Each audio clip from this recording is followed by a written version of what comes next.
안녕하세요.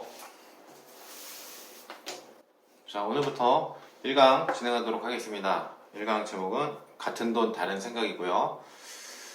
교재 펼치시고요. 네. 자, 1강부터 시작하도록 하겠습니다. 제가 요즘에 이렇게 다른 사람들을 도와드릴 일이 좀 많이 생겼어요. 그래서 이 사람 저 사람 이렇게 도와주다 보니까 그런 일이 발생을 많이 하더라고요. 이렇게 최종적으로 상담을 많이 해드렸어요. 이렇게 가라. 혹은 뭐 이걸 이렇게 해라. 이런 식으로 이제 상담을 많이 드렸는데, 알겠다. 결국 돌아가요. 돌아가서 연락이 없어. 지금 이제 너무 궁금하잖아요. 저는 이제 그 사람을 이제 세팅을 해드렸으니까, 컨설팅을 이렇게 해드렸으니까 그 사람이 어떻게 저한테 무슨 얘기를 할지 기대를 하고 있는데 연락이 없으니까 당연히 저는 궁금하잖아요. 한참쯤 전화를 합니다. 어떻게 됐냐. 그러면 이거 해가지고 안 됐다는 거예요. 아니 왜 이렇게 좋은 선택인데 하지 않았냐. 나름의 어떤 사정이 있겠죠. 그래가지고 이렇게 해가지고 못하게 됐다 이 얘기를 해요. 근데 그런 일들을 이제 제가 조금씩 이제 겪게 됩니다. 이렇게 좀 잦아드는 거죠. 이제 자주 이제 그런 일이 발생을 하는 거예요. 근데 제 입장에서 그렇잖아요. 그 사람에게 이런 에너지를 쏟고 시간을 쏟고 관심을 쏟아서 참 좋은 플랜을 이렇게 알려드렸는데, 그분은 그 얘기를 듣고 가서 이제 곧 실행할 것처럼 했지만 이제 결국엔 실행을 안 하게 되는 거예요. 이해가 됩니다. 그 사람의 입장도 이해가 돼요. 그 사람도 나름대로 사정이 있겠죠. 그 나름의 사정이 있을 거예요. 근데 이제 그냥 제가 이제 어떤 가르치는 사람으로서 혹은 이렇게 도움을 주려고 하는 사람 입장에서 한번 생각을 해보자고요. 굉장히 사실 허탈감이 느껴지죠. 이렇게 도와줬는데도 불구하고 결국에는 이 좋은 방법을 선택하지 않고 안 하니까요. 사실 그때부터 제가 좀 고민을 했어요. 이게 왜 이렇게 좋은 방법을 듣고도 실행을 하지 않을까. 나는 분명히 이렇게만 하면 분명히 이런 당장에 눈앞에 정말 1,000만 원, 2,000만 원 이득을 볼 수 있는 좋은 방법인데 이게 안 되는 게 좀 너무 허탈감이 자꾸 드니까 고민을 하게 된 거죠. 왜 그럴까? 고민을 해봤더니 두 가지 이제 결론이 나왔습니다. 그래서 하나는 결국 태도, 그리고 또 하나는 상상할 수 있는 지혜가 부족한 거. 이 지혜가 부족한 거예요. 저는 사실 이렇게 강의를 계속 해보고 하다 보니까 결국에는 이 첫 번째가 일단 중요하더라고요. 태도가 좋은 사람이 결국 성공합니다. 그러면 태도가 좋다는 건 뭐 같습니까? 제가 동생이 있어요. 제 동생이 있는데 제가 사실 이제 이 경제 공부를 하면서 동생한테 막 얘기를 많이 합니다. 이건 이렇고 이건 이렇고 저건 저렇고. 제 동생은 잘 들어요. 그래서 저는 다 제 동생처럼 잘 듣는 사람인 줄 알고, 원래 제가 또 오지랖도 있고 해가지고 이제 다른 사람들한테 얘기를 많이 한 건데, 아무튼지 간에 제 동생이 이제 그런 얘기를 듣고 가서 잘 이렇게 제가 얘기한 대로 해요. 그래서 저는 좀 잘 이렇게 얘기하는 스타일이고 제 동생은 좀 잘 듣는 스타일인데, 이렇게 가만히 보니까 제 동생 같은, 그러니까 물론 이제 가족 관계 얘기도 하죠. 가족 관계 얘기여서 그런 것도 있는데, 제 동생이 제가 이제 가르쳐주는 것을 통해서 사실은 제 동생은 무자본으로 내 집 마련을 했거든요. 그러니까 저도 이 정도의 결과가 날 줄은 몰랐어요. 근데 아무튼 제가 이제 여러 가지 이제 방법을 이제 알려줬어요. 지금 이제 강의에 나오는 대부분의 것들은 제 동생은 이제 저한테 직접 디렉팅을 받아가지고 배웠기 때문에 저는 이제 어느 정도 자본금을 모아서 집을 딱 샀는데 제 동생은 그로부터 바로 2달 뒤에 아무 돈도 없는 애가 집을 샀어요. 그러니까 이런 식으로 이제 어떤 가르쳐 줄 때 보니까 그 좋은 태도란 무엇인가, 결국 들을 귀가 있다는 거, 그게 되게 중요한 것 같아요.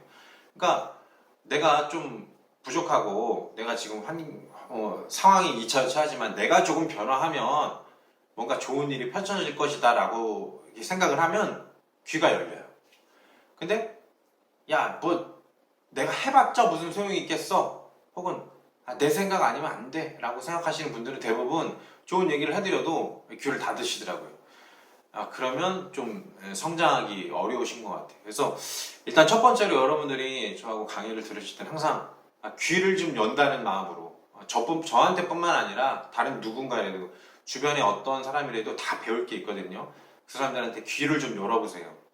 귀를 좀 열어서 정말 내가 배울 게 무엇이 있나 이런 태도로 좀 여러 가지 임하시면은 여러분들이 정말 공부하고 어떤 이제 성장하는데 굉장한 도움이 많이 될 것 같습니다.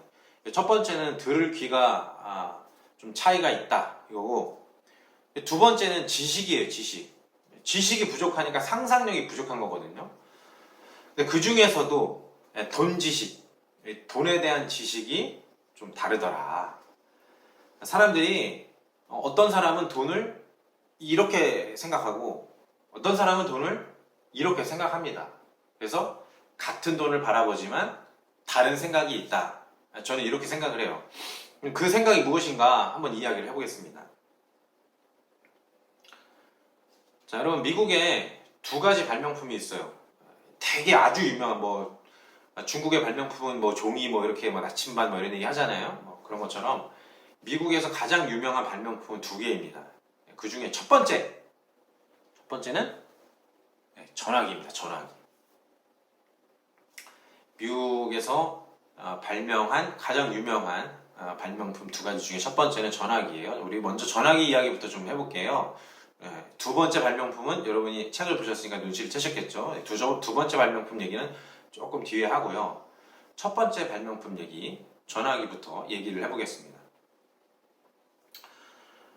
여러분 혹시 아이폰 쓰시죠? 스마트폰 다들 쓰시죠? 아이폰뿐만 아니라 갤럭시든 아이폰이든 지금 핸드폰을 다 쓰시잖아요.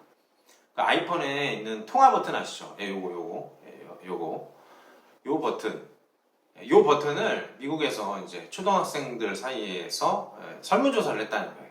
이 버튼의 요 모양이 도대체 무엇인가 설문조사를 했는데, 제가 이 조사한 신문을 다시 찾아가지고 좀 여러분들한테 공유를 하고 싶었는데 도저히 못 찾겠더라고요. 근데 거기서 아무튼 나온 결과가 초등학생들의 제 기억으로는 한 40% 정도였던 것 같아요. 이게 무슨 마크인가 하고 되물었다는 거예요. 몰랐다는 거예요. 아예 이 마크 자체가 뭔지 몰랐다는 거예요. 여러분, 이 마크가 뭐예요? 여기 저하고 강의를 들으시는 분들 나이 때는 한 번씩 다 써보셨겠죠, 그죠? 이렇게 수학이잖아요, 수학이. 역시 이것도 전화기입니다, 그죠? 그러니까 지금 미국의 초등학생들은 전화기라고 그러면 이렇게 그린대요. 이렇게 네모나게 그린 다음에 동그라미 하나. 이게 전화기라는 거예요.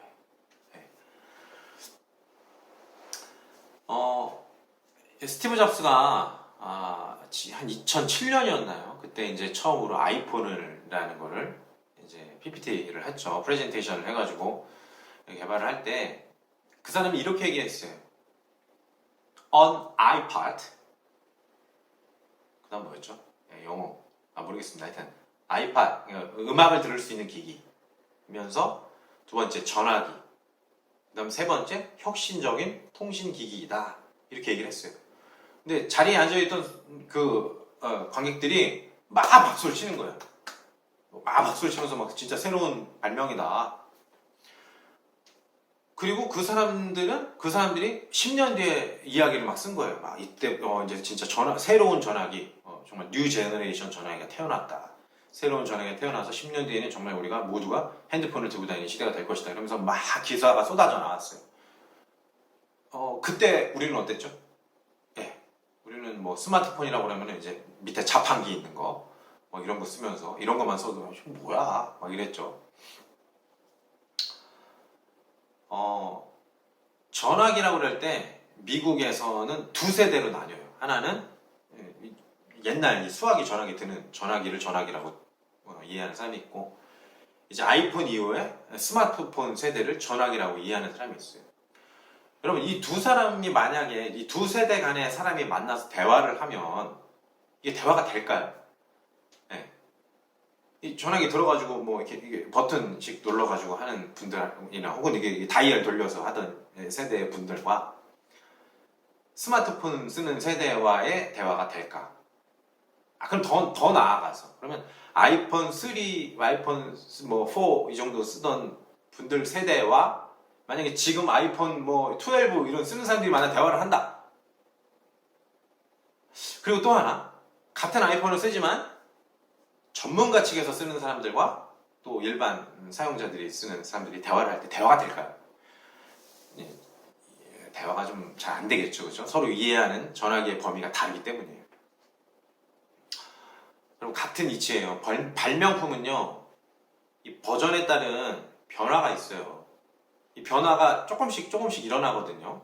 근데 이 버전에 따른 변화에 적응을 하지 못하면 결국 그 발명품 자체를 제대로 사용하지 못하고 있는 거예요. 예. 버전에 따른 변화. 그렇다면 이제 돈 얘기를 해야겠죠. 여러분, 미국의 두 번째 발명품을 달러라고 합니다. 달러. 우리가 이 달러를 좀 배워야 돼요. 여러분, 경제 공부를 하려면 이 달러의 특징을 정확히 배워야 됩니다. 이 달러는 발명품이에요, 발명품. 제가 이제 발명품 얘기를 꺼내니까 이제 벌써 이제 어떤 분은 이거 또 벌써 또 음모론 시작하는구나. 예? 그런 분들 계세요. 실제로 제가 이제 돈의 원리나 이런 거 가르칠 때 이런 얘기 딱 시작하면 눈빛 딱 바뀌는 분들이 있어요. 이 완전 헛소리 하는 친구구나. 근데 경제 공부를 제대로 해보면 이 달러가 5세대 발명품이에요. 돈 5.0. 5세대 발명품이에요. 이 5세대 돈에 대해서 이해를 해야지 여러분들하고 저하고 이제 초점이 맞춰지고 돈 얘기를 드디어 경제 얘기를 이제 드디어 할 수 있게 되는 거예요. 돈이 발명품입니다. 이 발명품이 어떻게 이루어지는지 제가 이제 좀 한번 이야기를 해볼게요. 여러분, 에디슨이 전화기를 만든 이유가 뭡니까? 그렇죠? 멀리 있는 사람과 통화가 좀 쉬워지게 하기 위해서. 그렇죠? 이 불편함을 해소하는 거죠. 저기 멀리 있는 사람과 나와의 이 먼 거리를 가까이 가지 않고도 통화를 하기 위해서 이 전화기를 개발을 했잖아요. 마찬가지예요, 여러분. 제일 처음에 돈 1.0이라고 합시다. 우리 교과서에서 돈 머니 버전 업데이티드. 이번에 페이지 숫자를 안 넣었네요. 돈 머니 버전 업데이티드라는 페이지 있어요. 한번 열어보시면요. 돈 1.0부터 돈 6.0까지 그리고 문제점과 발명이라고 써있는 페이지 있습니다. 이 페이지 보시고 강의 계속 진행하도록 하겠습니다. 돈이 처음에 어떤 이유로 발명이 됐습니까? 돈이 제일 처음에 전화기 발명한 거랑 비슷하죠. 그렇죠? 물건을 물물 교환했었잖아요. 어떤 사람은 바나나를 가져오고 어떤 사람은 쌀을 가져왔는데 바나나를 가져온 사람은 쌀을 먹고 싶지 않고 쌀을 가져온 사람은 바나나를 먹고 싶은 이 문제가 발생을 했잖아요. 자유로운 교환이 안 돼서. 그래서 돈이라는 거를 이제 그때 개발을 했죠. 근데 최초의 돈이 뭘 사용했습니까? 최초의 돈이 조개 껍데기. 조개 껍데기라는 걸 이제 처음에 발명을 하죠. 돈 1.0은 조개 껍데기예요. 이제 돈이라는 게 처음에 발명이 됐습니다. 조개 껍데기라는 게 발명이 돼서 자유로운 교환이 일어나요. 그러면 이제 딱 이제 저 뒷방에 있는 그 삼촌 같은 안경 쓴 삼촌 같은 분들 있잖아요. 추리닝 입고 백소같이 늘 이렇게 주무시는 삼촌들. 이런 삼촌들은 딱 무슨 생각을 합니까? 돈이 조개 껍데기야? 그래. 하면서 저녁에 어딜 가요? 그렇죠. 슬쩍 바닷가에 나가는 거예요. 뭘 해요? 조개를 캐오는 거예요. 그러면서 콘드레를 부르죠. 10만원, 20만원, 30만원, 40만원. 그러면서 돈을 캐는 거예요. 그죠? 돈 1.0의 문제가 뭡니까?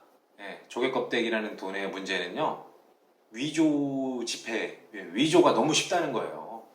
나와서 그냥 주워오면 다 돈이잖아요. 그러니까 이제 문제점이 발생을 했죠. 그럼 어떻게 됩니까? 또 개발을 해야죠. 그러니까 이제 이 돈 1.0으로는 도저히 안 된다. 이거 조개 껍데기로 돈을 하다가는 이거 뭐 노력도 하지 않고 이거 가져오는 사람들이 너무 많지 않냐? 돈을 버는 사람들이 너무 많지 않냐? 돈 2.0의 개발이 필요한 시대다. 돈이라는 걸 이제 그러면은 2.0 개발에 이제 들어가죠. 어떻게 개발합니까? 돈 2.0은 이거예요. 토판, 쇠, 구리, 좀 어떤 이렇게 뭐라고 해야 제작을 해야 되는 그런 돈을 만들죠. 그래서 이제 많은 나라들이 돈 제작을 하기 시작합니다. 그래서 토판에다 제작을 하기도 하고 쇠, 구리, 동전 이런 식으로 각가지 버전의 각가지 모양의 돈이 개발이 돼요. 그게 이제 돈 2.0 세대의 돈이에요. 돈 2.0 세대가 돈이 통용이 되면서 뭐 각 나라마다 자기 나라 이제 화폐를 발행을 하는 거죠. 근데 이 돈 2.0의 또 문제가 뭡니까? 돈 2.0의 문제는 그렇죠. 국제 무역이 어려운 거예요. 우리나라는 토판을 돈으로 쓰는데 이 나라는 동전을 돈으로 써요. 바꿔봤자 의미가 없거든요. 아무 의미가 없는 거예요. 니네 토판 쓰는 거 우리나라 가져와봤자 야 그게 흙이지 뭐 의미 있냐? 그렇잖아요. 상평통보 가져다가 중국 갖다 줘도 중국에서 안 받아줘요.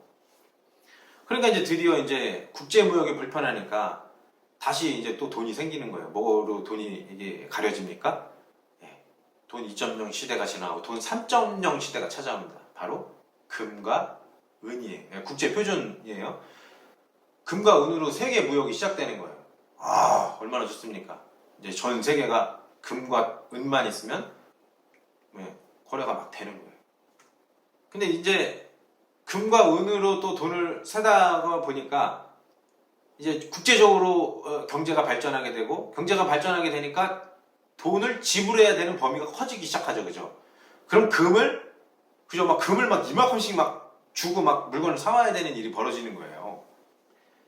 금과 은의 그럼 또 문제점은 뭡니까? 그렇죠. 무겁다는 거예요. 무거워요. 금이 무거워. 은이 무거워. 돈을 주려고 하면 돈을 트럭으로 또 실어다가 또 갖다 줘야 돼. 돈이 무겁다는 문제가 발생하니까 또 여기서 개발이 됩니다. 이게 이제 우리가 슬슬 사용하기 시작하는 돈 4.0, 돈 4.0 바로 금 보관 증서예요. 금 보관 증서, 즉 종이돈이라는 게 처음 시작을 되죠. 돈 4.0인 그 종이돈이라는 게 시작하면서 자본주의라는 게 이제 시작을 합니다. 돈 4.0부터는 우리 삶의 피부에 굉장히 밀접하게 연결되어 있는 돈이에요. 그랬는데 이게 결정적으로 돈 4.0, 즉 금 보관 증서로서의 종이 돈, 이게 결정적으로 1971년도에 문제가 생기는 거예요. 이 부분부터 이제 좀 이해하시면 돼요. 뭐냐면 원래는 금이라는 걸 금 보관 증서로 나눴으니까 미국 달러에 이렇게 써 있었어요. 어떻게 해가지고 하여튼 미국으로 금이 다 넘어가는 시대가 오거든요. 그래서 미국이 금을 다 가지고 있었고 달러를 발행해서 야 너희들 이 달러를 사용해라. 그 대신 언제든지 금이 필요하면 이 금을 바꿔주겠다라고 공언을 한 거예요. 그래서 세계 국제적으로 달러를 사용하기 시작한 거예요. 이거 금 보관 증서야. 금 대신에 가벼운 금 보관 증서인 돈, 즉 달러를 사용해. 이렇게 시작을 했는데 언젠가부터 누군가 알아차린 것이죠. 미국이 가지고 있는 금보다 달러가 더 많아졌다는 사실을요. 그래서 미국의 달러가 다시 돌아갑니다. 금을 돌려주세요. 금을 돌려주세요. 이런 식으로요. 그래서 미국에서 어떻게 합니까? 아 이랬다간 금 다 잃어버리겠다. 금 교환 제도 취소. 금 교환 제도 취소하는 순간 발명해서 돈이 나온 게 아니라 어쩔 수 없이 이 사태로 인해서 돈 5.0 시대가 열리게 돼요. 여기까지 잘 따라오고 계시죠? 돈 4.0과 5.0. 자, 금과 은을 바꿔주는 제도가 금교환제예요. 이거를 시행하다가 미국에서 1971년도에 이걸 태환제라고 하는데 이걸 취소했다는 거예요. 야, 돈 가져와봤자 금 1대1로 안 바꿔줘. 달러가 금하고 상관없는 돈이 돼버렸다는 거예요. 이걸 이제 돈 5.0 시대라고 그래요. 돈 5.0 시대가 시작되면서 이제 1971년부터 새로운 돈이라는 개념이 생긴 거예요. 뭐냐? 그냥 종이. 돈하고 상관없는 종이 개념이 생긴 거예요. 제가 이제 어떻게 다른 사람 도와드리고 이렇게 할 때 어떤 일을 자주 도와주냐면 결국 내 집 마련과 적금과 돈 문제에 대해서 이렇게 도와드린단 말이에요. 그런데 결국 이게 대화가 되지 않는 분들의 이유는 뭐냐? 결국 지금 사는 사람들 사이에서는요, 돈 4.0이라고 돈을 생각하시는 분들과 돈을 5.0이라고 생각하시는 분들이 섞여서 살아요. 돈 4.0, 즉 돈을 금 보관 종이 증서다라고 생각하시는 분들이 우리 어르신들이죠. 왜냐? 1971년도부터 이 일이 발생했으니까요. 그러니까 어르신 시대에는 돈이 금이고 금이 돈이었어요. 저희 어른들 시대에는. 근데 저희는 돈이랑 금이랑 상관이 없습니다. 다시 말하면 금이랑 돈은 시세로 바꾸는 시대가 되었어요. 이제 여기부터를 여러분들이 잘 이해하셔야 돼요. 이걸 이해하시고 이제 생각을 바꾸셔야지만 여기서부터 우리가 이제 경제라는 것을 출발할 수 있습니다. 자, 돈 4.0과 5.0 이 생각에 대해서 조금 더 깊이 있게 한번 이야기를 하겠습니다. 먼저 돈이 금이다. 좀 우리 어르신들 생각 혹은 그 어르신들의 생각을 받아 지금도 여전히 돈이 금이다 라고 생각하는 분들은 돈에 대해서 이렇게 생각을 해요. 돈은 1, 2, 3, 4, 5, 6, 7, 8, 9, 10 이렇게 쌓아서 축적하는 것이다 라고 생각을 해요. 그죠? 그럼 돈을 쌓아서 축적하는 거니까 결국에는 돈을 쌓는 노력이 필요하고 돈을 쌓는데 필요한 저축이 필요하다. 그러니까 저장이 필요하다. 이렇게 생각을 해요. 그죠? 여러분도 그렇게 생각하시죠? 저도 그렇게 생각을 했고요. 돈이 금이라면 금을 당연히 금이라는 물건을 쌓는 게 저축이고 그게 돈을 버는 건다 라고 생각을 하는 거죠. 그렇기 때문에 돈을 벌려면 노력을 해야 된다 라고 얘기를 많이 하세요. 노력을 해야지. 노력을. 여기서 말하는 노력은 뭐예요? 시간을 들여서 공을 들여서 돈을 축적하라 라는 의미예요. 그래서 이런 분들의 관심사는 주로 돈 될 일이 무엇인가 이죠. 돈을 어떻게 하면 쌓을 수 있는가, 돈을 어떻게 되면 모을 수 있는가, 이게 이제 관심사인 거예요. 그래서 이분들은 저축을 강조합니다. 네. 돈을 지키려면 저축을 해야 된다 이렇게 말씀을 하세요. 자, 그런데 요 돈이 금이다라는 생각을 이제 집어넣고 이제 여러분들하고 저하고 새로운 돈에 대한 얘기를 합시다. 새로운 돈 5.0 달러 이후의 시대, 1971년도 이후의 시대에 대해서 얘기를 해보자는 거예요. 이제 돈이 금하고 상관없어지고 나서 어떤 일이 발생했는가 얘기를 해보자는 거예요. 돈하고 금하고 상관없어지면서요, 돈, 즉 종이돈, 이 달러는 금의 양하고 상관없이 그냥 발행할 수 있게 되었어요. 예? 여기서부터 이제 갑자기 이제 멘붕이 오죠. 미국 연방은행, 미국의 중앙은행은 연방은행이에요. 미 중앙은행. 근데 이 중앙은행은 우리나라랑 다릅니다. 우리나라 한국은행이랑 달라요. 이 중앙은행은 사설은행이에요. 개인은행이에요. 이게 참 웃기는 일인데 미국 선조들이 이 연방은행을 만들어 놓고 그랬대요. 우리 후대에 어떤 일이 벌어질지 우리가 정말 큰일을 저질렀다. 이런 얘기를 했대요. 그러니까 사설은행을 만들어 놓고 사설은행이 돈을 찍어요. 막 찍어서 돈을 내줘요. 그러면 이 미국 정부에서 금을 줘야겠죠. 금을. 근데 금하고 돈하고 상관없는 시대가 되니까 어떻게 합니까? 국채, 너한테 빚졌어 라고 채권을 발행한다는 거예요. 그럼 돈이 빚이라는 거예요. 어렵나요? 어려워요? 어려워요? 다시 한번 얘기해 드릴게요. 금하고 종이하고 종이돈하고 상관이 없어요. 즉 종이돈은요 그냥 마음 먹으면 찍을 수 있다는 거예요. 그러면 물건하고 어떻게 바꾸냐? 종이돈은 계속해서 늘어나고 있는 상황이에요. 지금 이번 코로나 때는 거의 125% 이상 양이 늘어났습니다.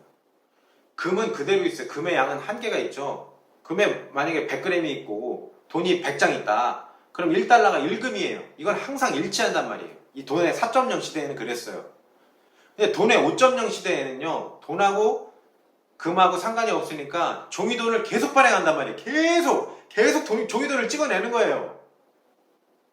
종이돈을 계속 찍어내니까 금은 그대로 있고 종이돈은 늘어나잖아요.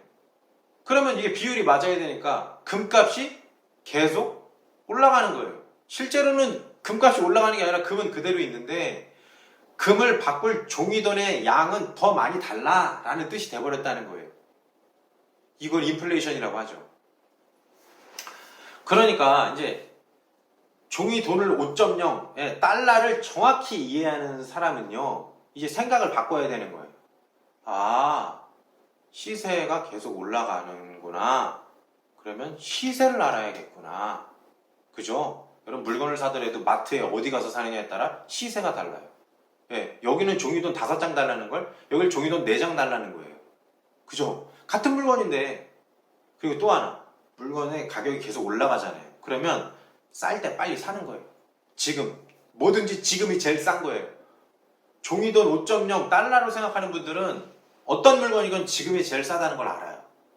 그래서 지금 무조건 일단 사는 거예요. 왜? 종이돈이 계속 발행되면은 이거 물건이 그대로 있는데 또 비싸질 테니까.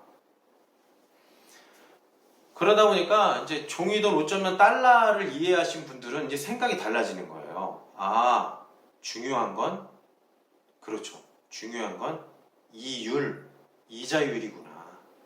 아, 중요한 건 시간이구나. 시간이 가기 전에 먼저 구매를 해야 되는구나. 아, 돈은 이렇게 쌓는 게 아니고 물건과 교환해서, 그죠? 시간을 아껴서 이자를 내 편으로 만들어서 만드는 거구나 하고 생각을 한다는 거예요. 그래서 돈 5.0으로 이해하시는 분들은 조금 생각이 달라집니다. 무슨 생각을 하냐? 대출을 빌려서라도 내가 소유권을 가져온다면, 내가 저 물건의 소유권을 가져와서 가격이 더 올라간다면 대출을 하는 거예요. 그죠? 자, 여러분, 이 부분은 여러분들이 좀 분명히 좀 깨달으셔야 돼요. 지금 시대가 이제 더 이상 저축을 통해서 할 수 있는 시대가 아닙니다. 저축을 통해서 재테크를 하는 시대가 아니고요. 자산을 불리는 시대가 아니에요. 돈이라는 건 허상이에요. 돈이라는 건 매해 돈 가치가 떨어지고 있습니다. 자, 이거를 이제 여기까지는 이제 다 잊어버려도 돼요. 자, 이제 거인들의 이야기고, 거인들의 이야기가 뭐 우리한테 뭐 크게 와닿지 않지 않습니까? 이건 나중에 이제 여러분들이 조금씩 공부를 해가면서, 아, 돈이라는 건 이렇구나 깨달아가면서 이제 거시경제 쪽으로 가시면 돼요. 자, 이제 거시경제 얘기 다 했고요. 이제 거인들의 이야기, 거인들의 이 지혜를 좀 우리 난쟁이의 세계로, 우리들의 세계로 좀 가져와서 얘기를 해봅시다. 자, 제가 이제 어떤 분들을 도와드릴 때 제일 먼저 도와드리는 게 첫 번째, 내 집 마련해라요. 내 집 마련해라. 그죠? 무조건 내 집 마련하라고요. 그러면 결국 상대방은 왜요? 라고 묻죠.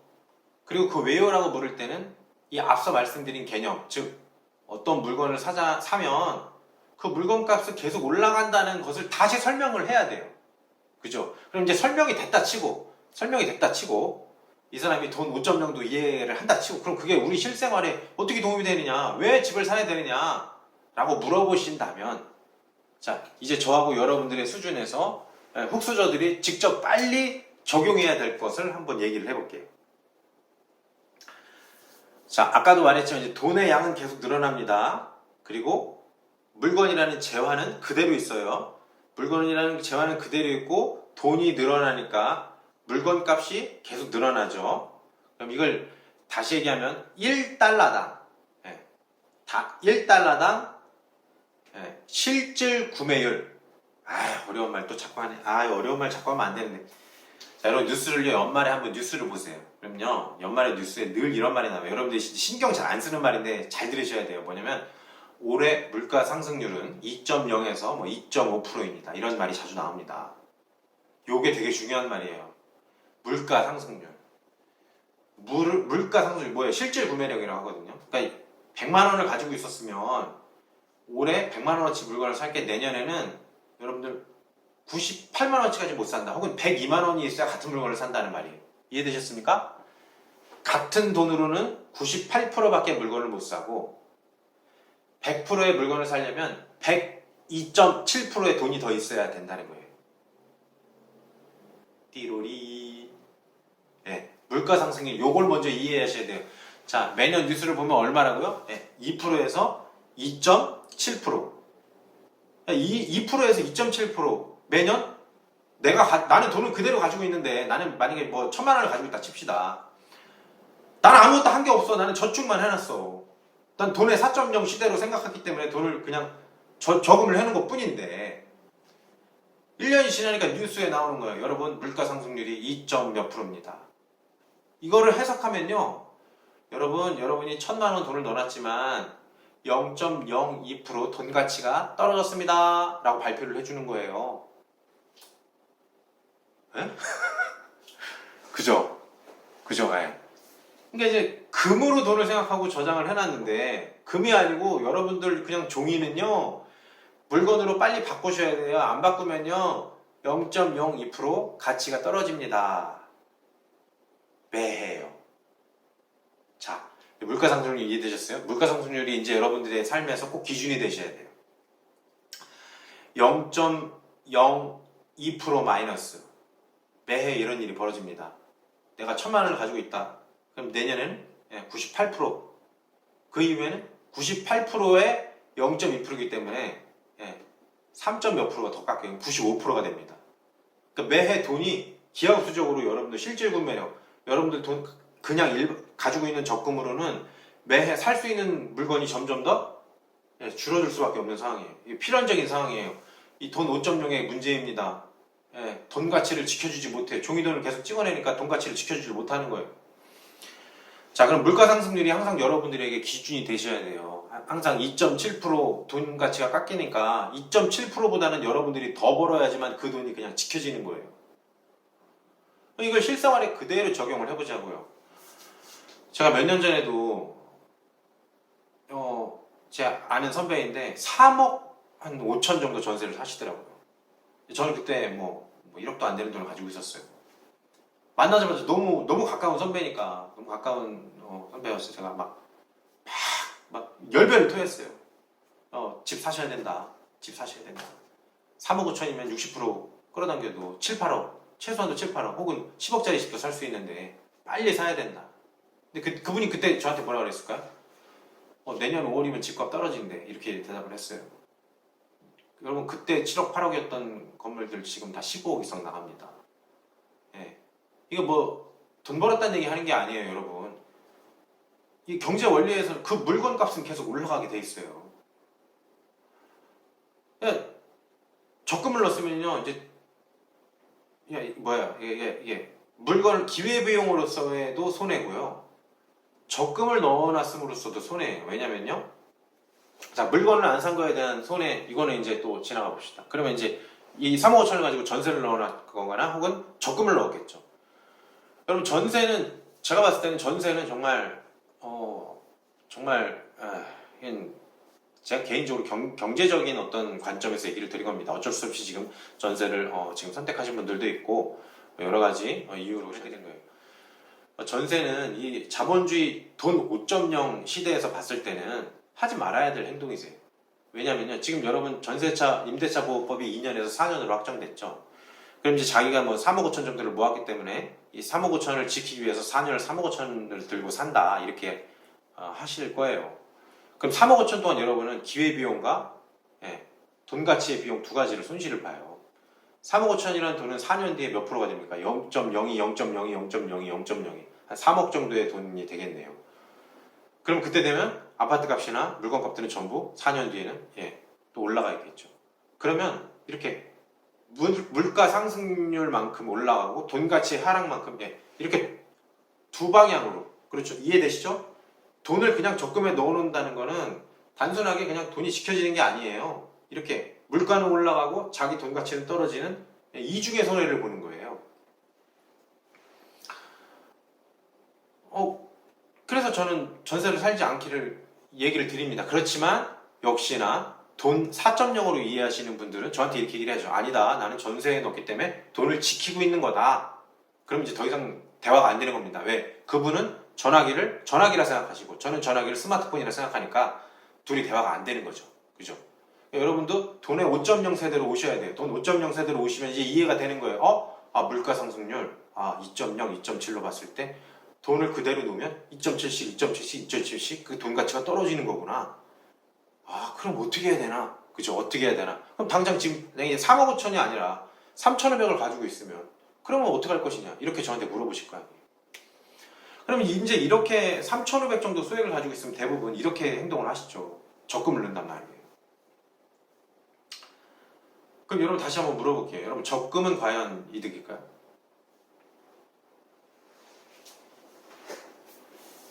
생각해 보셨어요? 적금.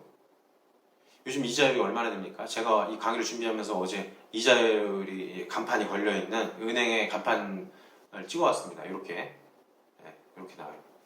자, 이제 눈에 보이시나요? 그렇죠. 2.0에서 2.7% 사이가 물가 상승률이라고 그랬어요. 예금 이자가 지금 몇 프로입니까? 적금 이자가 몇 프로예요? 네. 은행이 절대로 지금 여러분들한테 도움을 주고 있지 않습니다. 은행에 적금을 넣으면요, 1년 뒤에 물가 상승률 2%를 깎이고 거기서 1% 보전해 주는 거예요. 그러면 여러분들은 99%의 돈을 돌려받는 거예요. 그러니까 지금 시대는 사실 적금과 예금이 사실 의미가 없습니다. 이 물가 상승률을 방어를 못 해주니까요. 아니 그럼 도대체 어떻게 하라는 거냐 이렇게 생각을 하시겠죠. 저는 이제 두 가지를 대안을 드려요. 첫 번째, 만약에 너무 소액이세요. 뭐 2,500이에요, 뭐 2,000이에요, 뭐 3,000이에요, 이런 소액이에요. 뭐 이제 선택을 하셔야 되는데 저는 이제 제일 처음에 두 가지 방법을 드려요. 무조건 하라는 건 아닙니다. 공부를 해보시면 첫 번째 이 두 가지 기획밖에는 이 두 가지 기획이 가장 순조로운 기획이에요. 뭐냐면 자, 적금을 넣으면 손해라 그랬죠. 적금은 보통 수익률이 1.1에서 1.9%, 2% 넘는 데 주는 데가 요즘에 없습니다. 그러면 저는 선택하지 않은 방법인데 상식적으로 맞는 방법은요. 은행에 적금을 넣지 마시고 은행에 주식을 사셔야 돼요. 사실은. 갑자기 이제 웬 주식이냐. 은행 주식의 수익률이 지금 7% 정도 합니다. 7% 정도 해요. 물론 이제 단기간에 급락을 하겠죠. 단기간에 시세가 급락을 하니까 내가 만약에 너무 고점에 사서 너무 저점에 넣으면은 잘못되는 일이 발생을 해요. 이 원리는 최소한도 공부를 하시고 하세요. 그 대신 적금보다는 저는 주식을 사는 걸 권합니다. 왜? 주식은 7%예요. 그러면 수익률이 단순히 높기 때문에 이걸 하라. 그건 아니에요. 왜? 여러분 혹시 조흥은행이라고 아세요? 조흥은행? 조흥은행 망했어요. 조흥은행. 을지로 2가의 입구에 본점이 있었습니다. 조흥은행이 지금 어디 은행인지 혹시 아세요? 망했는데 합병됐어요. 조흥은행이 신한은행이죠. 신한은행. 우리은행인가요? 우리은행?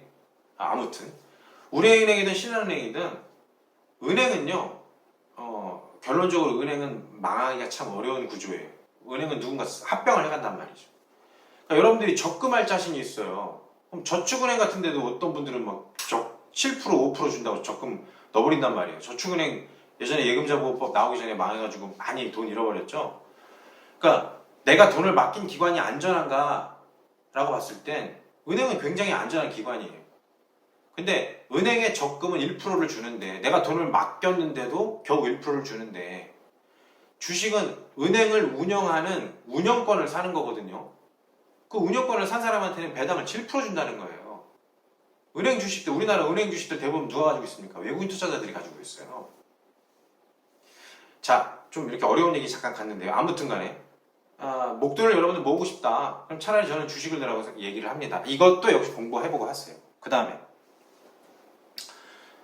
또 하나는 전세보다는 내 집 마련이 우선이라는 거예요.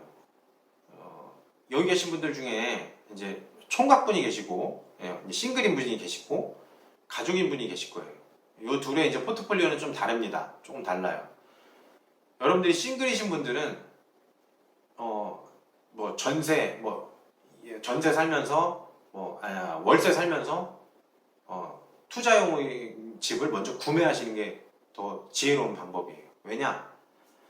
물가 상승률 때문에 적금을 넣으면서 기다리는 건 어쨌든 시간을 낭비하는 거거든요. 그렇기 때문에 대출을 끌어당겨서 물건을 사서 그 물건값을 먼저 고정을 시켜놓고, 그렇죠. 물건값을 먼저 고정을 시켜놓고 그 다음에 적금을 넣는 거예요. 그 물건에다가. 이해되시죠? 그렇기 때문에 저는 이 첫 번째 개념을 이해를 먼저 하셔야 된다는 걸 여러분들에게 좀 가르쳐 드리고 싶었어요. 자, 다시 한번 정리합니다.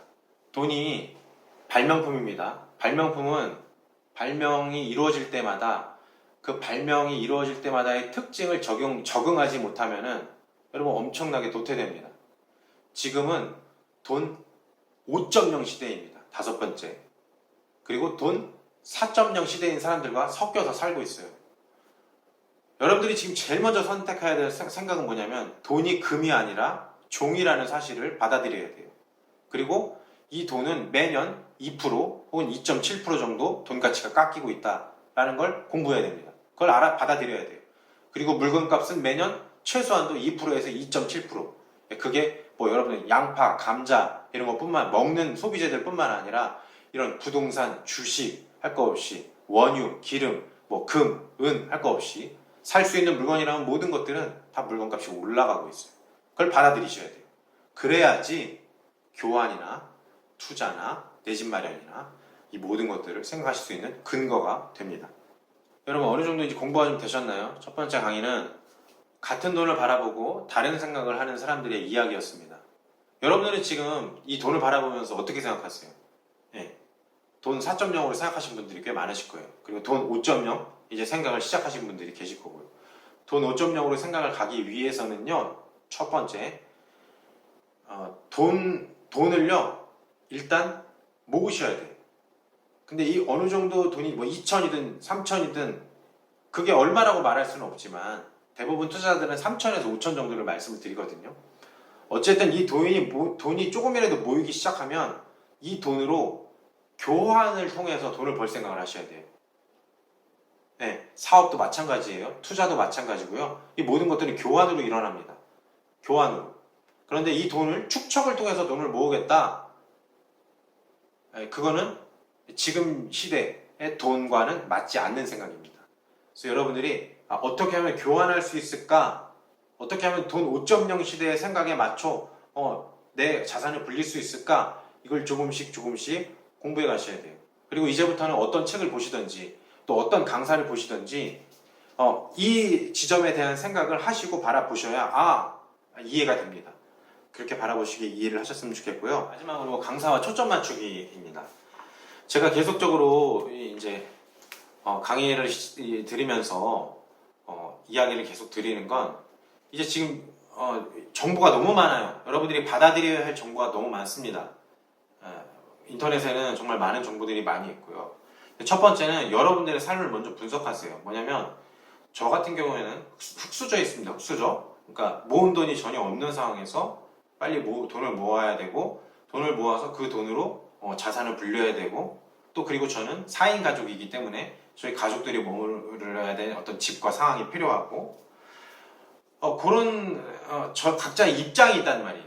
그 각자의 입장을 잘 분석을 하셔야 돼요.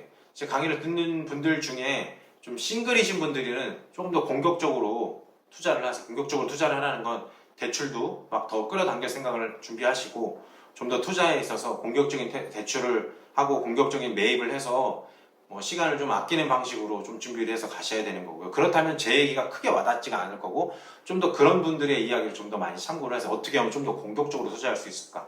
근데 저처럼 4인 가족을 가지고 있고 또 흙수저이고 또 모은 돈을 차분히 이렇게 준비하셔야 되는 분들이라면 좀 더 그림을 좀 더 멀리 바라보셔야 돼요. 그리고 그런 비슷한 분들의 이야기를 많이 보셔야 돼요. 자, 오늘 1강은 같은 돈을 바라보는 다른 생각이었습니다. 마무리하겠습니다. 오늘 1강은 같은 돈을 바라보는 다른 생각이었어요. 자, 같은 돈이라고 그랬죠. 종이돈. 한쪽은 어떻게 생각한다고요? 4.0 시대 분들은 금이라 생각한다고 그랬어요. 자, 5.0 시대인 분들은요. 그저 종이라고 생각하죠. 그래서 각자 이 돈을 바라보고 돈을 모으려는 방식과 생각 자체가 완전히 다릅니다. 완전히 달라요.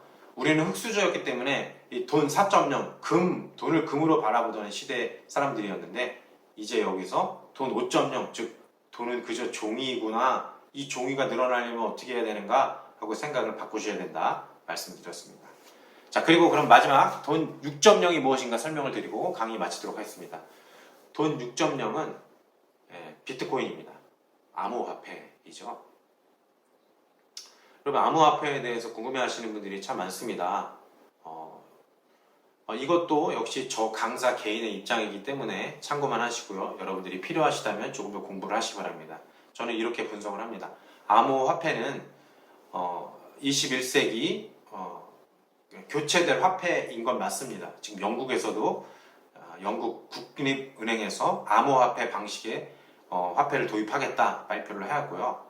앞으로 이제 화폐가 종이화폐에서 이제 이 전자화폐로 분명히 변환이 될 것입니다. 근데 아직은 이렇게 그런 어떤 큰 신호가 있지는 않습니다. 하지만 지금 사람들이 비트코인이라는 걸 시작을 했죠. 비트코인이라는 건 암호화폐의 대표적인 회사의 이름입니다.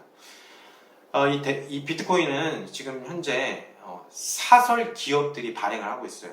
그냥 일반 기업이에요. 일반 기업이 자기네 회사 이름으로 코인을 발행을 하면 비트코인 회사에서 비트코인, 도치코인, 무슨 코인 해서 각자 회사들이 자기네 회사가 관리하는 돈을 발행을 하고 있습니다. 즉 국가적으로 공인된 화폐가 아니라는 거죠. 그리고 이 화폐를 지금 투자 수단으로 사용해서 정말 성공한 분들도 사실상 있습니다. 근데 저는 이렇게 분석을 합니다. 주식과는 이건 완전히 다른 분야입니다, 여러분. 왜냐? 암호화폐는 실체가 없습니다.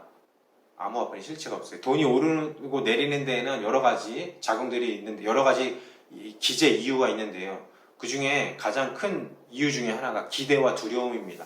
기대와 두려움 속에서 돈이 실제로 가치가 생기기도 하고 없어지기도 하는 현상이 발생해요.